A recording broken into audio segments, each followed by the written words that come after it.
प्यार है, सब आके तुम्हारे से ज्ञान सीख के जाएंगे। तुम्हारी स्थिति देख करके वो भी अंदर से प्रेरणा मिलेगी उसको। ज्ञानवान के पास दुख आते हैं तो बोला ये भी एक आदर्श है दुनिया में कि वो दुखों में भी कैसे धीरज से रहा। तुलसी माता को किसी ने बोला आप तो 12 साल से बाहर ही नहीं निकले, शरीर आपका बिस्तरे पर रहा, आप घूमे ही नहीं। तो बोला ये पलंग भी तो पड़ा है, ये भी नहीं घूमा, तो ये क्या सोचेगा, मैं भी नहीं घूमा तो क्या हुआ। बोला आप तो बालकनी तक नहीं देख सकते हैं, बालकनी से बाहर नजारा देखो। बोला आप देखने को बचा ही क्या है, इतने साल बहुत कुछ देख लिया, इतनी बड़ी सृष्टि बहुत भगवान ने घुमा दिया, बहुत कार्य करा लिया, जो कार्य होना था वो भी हो गया। नहीं तो मन चलता है भाई, निष्काम तो होए हमारे शरीर से, सत्संग तो करें कम से कम। बोला मैं तो सत से जुड़ा हुआ हूं, मेरा तो सत्संग ही है, बाकी बाहर का सत्संग होता है या नहीं होता है उससे मेरा क्या प्रयोजन है। फिर जिसको लेना था वो टेलीफोन के जरिए भी सुन लेते थे, किसी किसी को दर्शन भी मिल जाता था तो उससे भी उनको लाभ हो जाता था, वाइब्रेशंस मिल जाते थे, नर्सेस को मिल जाते थे, डॉक्टर को मिल जाते थे, उसी बहाने वो मिल जाते थे उनसे। तो ज्ञानी के घर सदा आनंद, भले शरीर में कष्ट हो, भले पैसे का अभाव हो, भगवान के पास है ही कौन से दुख, 2-4 तो दुख हैं। या तो शरीर में कष्ट भेजेगा, या तो धन का अभाव करेगा थोड़ा, या तो संबंधी थोड़े टेढ़े मेढ़े देगा। तो ठीक है, नदी टेढ़ी मेढ़ी बहती है तो भी अच्छी लगती है, पानी थोड़ी टेढ़ा मेढ़ा है। गन्ना टेढ़ा मेढ़ा है, उसका रस थोड़ी टेढ़ा मेढ़ा है। तो ज्ञानी किसी का टेढ़ापन नहीं देखता है, ज्ञानी है उसके रस को ले लेता है। हमको लेना है रस जीवन से। अब जीवन टेढ़ा मेढ़ा है तो क्या हुआ, परिस्थितियां टेढ़ी मेढ़ी है, हम तो परमात्मा का रस दे लेना। परिस्थितियां हमेशा किसी की भी एक सी थोड़ी होती है, वो तो जरूर बदलती है। जब दिन रात बदलते हैं, हर दिन अपने पीछे रात लेके आता है। इसीलिए ज्ञानी भगवान से कभी सुख नहीं मांगता है कि सुख के पीछे पूंछ दुख की लगी हुई है। वो आएंगे जरूर, दिन के पीछे रात आएगी, रात के पीछे दिन आएगा, तो मांगे क्यों। इसलिए उसको बोल दिया जो तुद्ध भावे साई भली का, जो भगवान तेरे को अच्छा लगे, जो तेरे को भाए साई भली का, तू सदा सलामत निरंकार, तू ही सलामत रहे, बाकी हम लोग थोड़ी सलामत रहने वाले। शरीर तो एक ना एक दिन जाएगा ही, जब इसके कर्मों की अवधि पूरी होएगी, ये अंतिम जन्म है, इसमें जो भी जिसको लेना होगा, रिश्तेदारों के रूप में, दुश्मन के रूप में, दोस्त के रूप में, सब ले लेंगे। कोई सुख लेंगे, कोई दुख लेंगे, कोई कुछ लेंगे, कोई कुछ लेंगे। जिसका जो हिसाब किताब होगा ना, वो तुम्हारे शरीर से ले लेगा, तुमको खाली कर देंगे। तुम सुखों से भी खाली हो जाओ, दुखों से भी खाली हो जाओ। फिर कर्ता भी नहीं बनो कि मैंने किसी को दिया सुख या मैंने किसी को दुख दिया। हम सुख दे के याद करते हैं, भलाई करके याद करते हैं, अच्छा कर्म करके याद करते हैं, वो भी हो गया सहज में। जिसका हिसाब किताब था उसने ले लिया। दुखी भी कोई अपने स्वभाव से हो गया, मैंने किसी को दुखी भी नहीं किया, मैं अपने मन से, वचन से, कर्म से किसको भी नहीं सताता हूं। बाकी कोई दुखी होता है तो वो उसका स्वभाव है, उसका स्वभाव उसको दुखी नहीं करे तो भगवान को भी ताकत नहीं है दुखी करने की। तेरा स्वभाव तुमको दुखी नहीं करे तो भगवान तुमको नहीं दुखी कर सकते। तो हम अपने ही विचारों से तो दुखी है, हमारे ख्याल ही तो हमको दुखी या सुखी करते हैं। गुरु तो हमको दुख सुख से निर्लेप कर देता है, न्यारा। दुख सुख दोनों सम कर जानो और मान अपमानो, दुख सुख जिस सम दृष्टेता, नानक पाप पुण्य नहीं लेता। उसको न पाप लगता है न पुण्य लगता, वो दोनों हालत में सम रहता है। ये समत्व योग है, यानी इसी समत्व योग में चलता है। और ये समता योग तुमको सुख देगा, आनंद देगा। आनंद तो तुम्हारा स्वरूप है। आनंद में रहना तुम्हारा जन्म सिद्ध अधिकार है। तुम काहे अपने आनंद से विमुख होते? दूसरे के कर्म में जाके, दूसरे को सुलझा के, दूसरे को समझाएं, उसको सिखाएं। अरे जिसको सीखना होगा वो सीख लेगा। दत्तात्रेय को सीखना था तो पूरी प्रकृति से सीख लिया, नदी से सीख लिया कि नदी सबको पानी देती जाती है, प्रवाह में बहती जाती है, आगे ही बहती है, पीछे नहीं बहती है। वृक्ष सबको छाया देता है, ऑक्सीजन देता है। तुम बदले में भले उसको कार्बन डाइऑक्साइड देते, वो उसको अपना भोजन बना लेता है। प्रकृति में कैसे कैसे भगवान ने खेल रचा है। हम ऑक्सीजन उसकी ले लेते हैं, उसके लिए कार्बन डाइऑक्साइड छोड़ देते हैं। उसके लिए वो जरूरी है, तुम्हारे लिए ऑक्सीजन जरूरी है। तो कैसे निराकार का खेल ऑटोमेटिक सबको मिलता रहता है। जो उसके हुक्म से हो रहा है वो बहुत अच्छा हो रहा है। हुक्मे अंदर हर को बाहर हुक्म न को, नानक हुक्मे जे बुझे तो मैं कहे न को। सब हुक्म से हो रहा है, और जो हुक्म से हो रहा है तो बहुत बढ़िया हो रहा है। हम उसको बढ़िया करके देखें। Don't do good. दादा ने बोला तुमको अच्छा कर्म करने की जरूरत नहीं है, ओनली सी गुड। जो कुछ हो रहा है उसको अच्छा करके देखो। जो भी मेरी प्रकृति में हो रहा है, कभी गर्मी हो रही है, कभी सर्दी हो रही है, कभी बारिश हो रही है, कभी धूप निकल रही है, कभी छाया हो रही है, जो हो रहा है मेरी प्रकृति में, उसको तुम अच्छा करके देखो। कम मिल रहा है तो कम से गुजारा करके देखो, अधिक मिल रहा है तो अधिक सबको खिला के पिला के मौज करो। जो मिल रहा है हम उसकी रजा में राजी है। राजी रहा रजा में तुंहिंजे सदाई सतगुर। कुरकी न दिल के कारो कॾहिं बि मां कर्या छल। जब कुरकुर करते ना तो दिल काला हो जाता है। तो किसी बात में कुरकुर नहीं करो। जो करता है सो ठीक है, वाह वाह वाह वाह, होता उसके हुक्म से, हमारे उससे तो होगा नहीं, हमारी चाहना से भी नहीं होगा। चाह चमारी चिड़ियत नीचन ते नीच, तू तो पूर्ण ब्रह्म था यदि चाह न होती बीच। अगर ये चाहना बीच में नहीं होती तो तुम तो पूर्ण ब्रह्म था ही था। तुम काय के लिए चाहना रख के दुखी सुखी हुआ? अपनी कोई न कोई विल है ईश्वर के अलावा। भगवान की मर्जी एक है, तुम्हारी मर्जी दूसरी, तो तुम दुखी होते। पर जो भगवान की मर्जी वही मेरी मर्जी। Thy will is my will. अपनी विल परमात्मा की विल में मिला दो। सबसे पहले भगवान ने बताया उत्तम से उत्तम भक्ति है ईश्वर के रजा में राजी रहना। जो भी हुआ, जो राजी है वो राजा है, रजा हुआ है, वो तृप्त है। जितना मिला है हम उसमें ही तृप्त है। खाट पे सुलाए चाहे जमीन में सुलाए, जहां सुलाए शुक्र है शरीर ऐसा है, सो तो सकता है। इतनी भी जगह तो दी भगवान ने। ट्रेन में तो इतनी छोटी सीट पे सो जाते, घर में पूरा पलंग चाहिए, डबल बेड चाहिए, घर में बहुत सुख चाहिए। कभी ट्रेन में आधी सीट भी मिलती है तो भी हम कहते हैं शुक्र है, इतनी भी तो मिल गई। लेट जाएंगे दो लोग इधर उधर पैर करके, एडजस्ट करते हैं ना। तो adjust your will with the will of God. जो परमात्मा की मर्जी है उसी मर्जी से अपने को एडजस्ट कर दो। हर हालत में तुमको वाह वाह करने में कोई खर्चा तो लगता नहीं, खाली ढाल दो अपने जीवन को। जैसे जैसे ढालोगे ऐसे ऐसे तुम्हारा जीवन अच्छा लगेगा तुमको।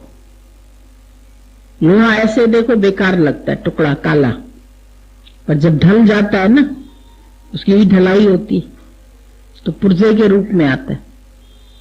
पुर्जे के रूप में वो 1000 रुपए में बिकता है। लोहे का टुकड़ा 1 पैसे का है।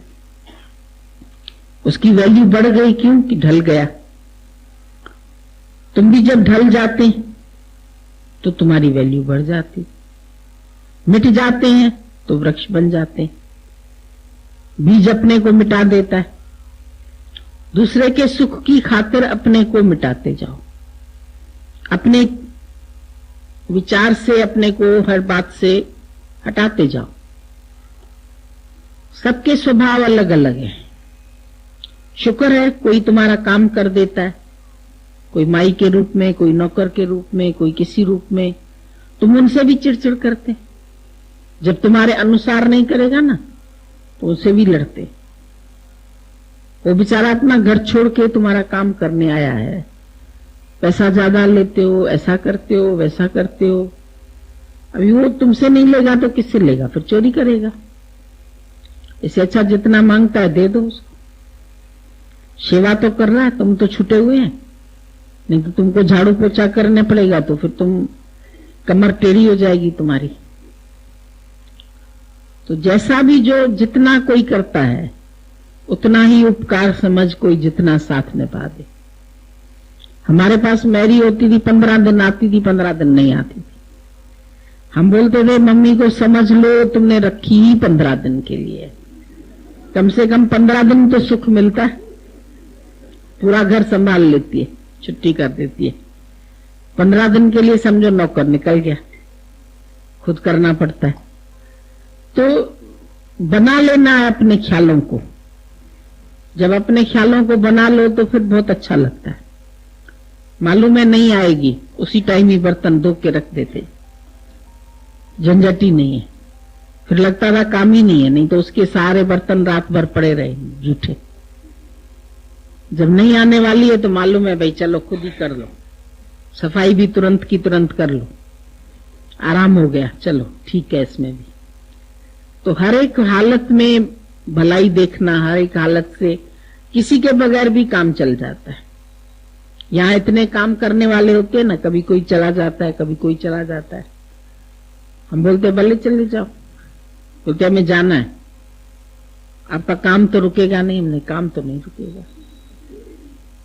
काम तो भगवान के हाथों से होता है और हरि के हाथ 1000 है। तुम नहीं करेंगे तो और को सेवा का मौका मिल जाएगा, उसमें कौन सी बड़ी बात है। तो काम तो सब होता है, हुक्म से होता है। किसके बिना भी दुनिया चलती है। कोई संसार से चले जाते हैं तो भी उनके बिना सारी सृष्टि चलती है। किसी के घर का कोई मुखिया चला जाए, देखो उसका घर चलता है कि नहीं चलता। सारा व्यवहार चलेगा, सारा काम चलेगा और अच्छा चलेगा। बल्कि बोलेंगे वो बुढ़ा था तो कुड़कुड़ करता था, अभी चला गया तो अच्छा हो गया। वो तो बैठे हैं कि तुम निकलो घर से बाहर तो हम आराम से हलवा पूड़ी बनाएं और खाएं। तुम ही सबको आसरा देके बैठे, अपना शरीर का सहारा देके बैठे। एक बार सहारा निकाल लो उनका काम, छुट्टी। कहेंगे थी नहीं, थी तो बहुत अच्छी लेकिन चली गई, अभी क्या हुआ। किसके जाने से भी कोई काम नहीं रुकता है। इतनी बड़ी ईश्वर की सृष्टि, पता नहीं कितने जन्मे कितने मरे, चल रही है नहीं चल रही है। झांसी की रानी भी चली गई, अकबर भी चला गया, शाहजहां भी चला गया, अपनी अपनी प्रेम की निशानियां छोड़ते गए। फिर क्या हुआ? आज दिन तक दुनिया चल रही, अच्छी चल रही है। तो गुरु तो कहता है जीते जी तुम ही मर के देख लो। तुम जिंदा हो तभी तो बोलते हो। जब जीवित अपने को समझते हो तो समझते हो मैं इसको सुधारूंगा, मैं इसको बनाऊंगा, मेरे बिना काम नहीं चलेगा। एक बार तुम्हारी प्रकट हो जाए दुनिया में बात कि माई जग से गई, तो कहेंगे अच्छा गई? गई, हाँ भाई गई। सबको पुलावा आ जाता है, पता चल जाता है भाई ये गया। अब उसके बिना तुम नहीं चलेंगे, काम नहीं चलेगा। आदमी गया तो भी चल रहा है, ससुर गया तो भी चल रहा है, औरत गई तो भी चल रहा है, बच्चा गया तो भी घर चल रहा है। उसकी जगह कोई और ले लेता है। जो जगह खाली होती है ना, जब ट्रक चलती है तो इतनी ट्रक में जगह खाली हो जाती, जितनी ट्रक आगे बढ़ती है। तुम देखो ट्रक के चलने के बाद हवा ऐसे घुस के आती है जैसे, तो वो स्थान खाली जो होता है ना, वो भरने के लिए तेजी से हवा आती है।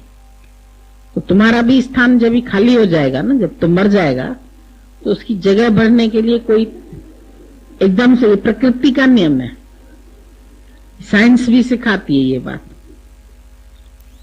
पर जब तक तुम बन के बैठे तब तक तो कोई नहीं करेगा। बोलेंगे इसको पता नहीं, पसंद आए ना आए, ये माई कहीं नाराज ना हो जाए, कहीं इसको बुरा ना लग जाए। पर तुम जाओ दुनिया से तो सीट लेने के लिए कोई ना कोई तैयार है। एक प्रधानमंत्री उतरता है तो दूसरे सब प्रधानमंत्री बनने के लिए तैयार बैठे। अभी रोज आता है टीवी में, कौन बनेगा प्रधानमंत्री, कौन बनेगा, सब उसकी सीट लेने के लिए आतुर बैठे। ये उतरे तो फिर हम सब सीट ले ले। थोड़े दिन बीमार पड़ा तो उसकी जगह दूसरे ने झंडे की सलामी ले ली। भाई अचानक हार्ट अटैक हुआ है, उसका ऑपरेशन होने वाला है, किसी ने सीट संभाल ली ना। जब इतना बड़ा राज संभाल लेते, भाई तेरा छोटा घर कोई नहीं संभालेगा। तुमको अपने घर की चिंता लगती है, हमारा घर कौन देखेगा, हमारा बच्चा कौन देखेगा, हमारा बच्चा कैसे चलेगा। बहुत बढ़िया चलेगा, खाली जीते जी अपने को मिटा दे, अपनी हस्ती को। अगर तू मर्तबा चाहे, अगर सच में तुम कुछ बनना चाहते हो तो अपनी हस्ती को मिटा दो। जिसने अपनी हस्ती मिटाई उसने फिर सच्ची मस्ती में ली। अपनी हस्ती को जो तेरे कदमों में मिटा देते हैं, तुझको हर तौर अदाओं से मना लेते हैं, भगवान उनसे ही मान जाता है। यही अदा है मिटने की, और कोई अदा नहीं होती कि कोई नाच के गा के भगवान को रिझाओ। वो तुम्हारी इसी अदा से ही खुश हो जाता है कि ये मिटा हुआ है। मट्टी से पैदा हुए हो, मिट जाओ। बनोगे बढ़ोगे तो दुख पाओ, बड़ा कोठावन बड़ा दुख पावन, छोटे का दुख दूर। जो बी नथिंग हो गया वो सुखी हो गया। घर में ऐसे रहो जैसे मरे हुए के सदृश। गीता भगवान बोलते थे, अड़ोस पड़ोस वाले सोचें कहीं इस घर में कोई मुर्दे तो नहीं रहते, आवाज ही नहीं आती है किसी की, कोई भांडा बर्तन ही नहीं खटकता है। ऐसे घर में बिल्कुल चुपचाप होके चलो, और मौन में तुम्हारी सृष्टि चलनी चाहिए। सब कार्य तुम्हारा मौन में होना चाहिए, और चलेगा। प्रकृति सारी मौन में, साधु चुप का है संसार। धरती भी चुप है, पवन भी चुप है जल परिवार। सब चुपचाप अपना अपना कार्य करते हैं। सूर्योदय होता है चुपचाप, कोई घंटे नगाड़े नहीं बजते। चुपचाप देखो तो अरे सुबह हो गई, पौ फट गई। रात्रि होती है, इतना बड़ा गोला सूरज का समुद्र में चला गया। बोल के जाता है, नगाड़ा बजा के जाता है, चला जाता। रात्रि हो जाती है, चारों तरफ अंधकार हो जाता है। तुम अपनी लाइट तैयार रखते हो, भाई हमको लाइट आनी चाहिए, संध्या से पहले लाइट होनी चाहिए घर में। तुम अपना इंतजाम रखते, अंधकार तो आना ही आना है। तो जीवन में भी कुछ न कुछ घटनाएं घटित होनी है, उसके लिए पहले से ही ज्ञान अपने पास तैयार रखो। गुरु बोलता है पहले से ही अपने पास रखोगे ज्ञान, तो ये ज्ञान तुम्हारे लिए औषधि बन जाएगा, उस वक्त काम में आएगा। हर एक बोलता है जब तकलीफ आई, जब दुख आया, जब हॉस्पिटलाइज हुए, कुछ भी हुआ, तो उस समय गुरु की याद आई, उस समय गुरु का ज्ञान याद आया। उस समय बल्कि 1 मिनट को भी नहीं भूला। सामने रह के भले ही ध्यान इधर उधर चला जाए, लेकिन जब कोई तकलीफ आती है तो उस समय लगता है अरे सदा बसत हम साथ, भगवान तो मेरे अंग संग चल रहा है, मेरे रोम रोम में मेरे साथ है, मेरा संगी है। उस समय नहीं भूलता है, पर धैर्य होना चाहिए तुमको कि ये भी गुजर जाएगा, वो भी गुजर जाएगा। कोई भी हालत आती है तो गुजरने के लिए ही आती है। न ये रहा न वो रहा। दुख में धीरज सबक हासिनो। धीरज सबसे अच्छी चीज है। धैर्य रख के देखते चलो, क्या बचा है। उल्टे चलने वाले भी एक दिन सीधा चलने लगेंगे, उनके अंदर भी बैठेगा परमात्मा घट में। घट में बैठ के उसको अपने आप ही बदलेगा। तुम्हारे सच्चे भाव होने चाहिए। तुम अपने वाइब्रेशंस कभी गलत नहीं भेजो किसी को। तुम अपने